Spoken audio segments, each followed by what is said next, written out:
بسم اللہ الرحمن الرحیم۔ میرے محترم سامعین، آج جو میں آپ کی خدمت میں مسئلہ پیش کروں گا وہ یہ ہے، ذرا توجہ فرمائیے کہ ایک ایسا روزہ دار جس نے کسی عورت کے ساتھ بوس و کنار بھی نہیں کیا اور نہ ہی شرمگاہ کے ساتھ چھیڑ چھاڑ کی، بلکہ ویسے ہی خود بخود کسی بیماری یا کمزوری کی وجہ سے یا کسی عورت کو دیکھنے یا خیال آنے کی وجہ سے اس کی منی خارج ہو گئی،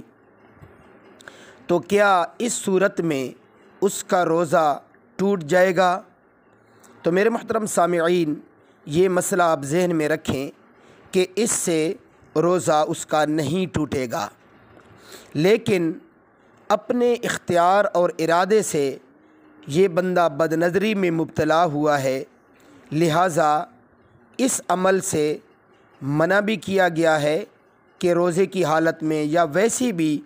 یہ عمل بد نظری والا نہیں کرنا چاہیے۔ اس سے یہ بندہ گناہگار تو ہوا ہے لیکن روزہ اس کا فاسد نہیں ہوا۔ میرے محترم سامعین، اس مسئلہ کی دلیل دیکھیے، کتاب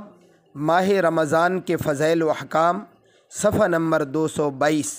میرے محترم سامعین، مزید ایسے مستند دینی مسائل جاننے کے لیے ہمارے اسلامی چینل ذوق اسلام کو ضرور سبسکرائب کیجیے۔ جزاکم اللہ خیرا و احسن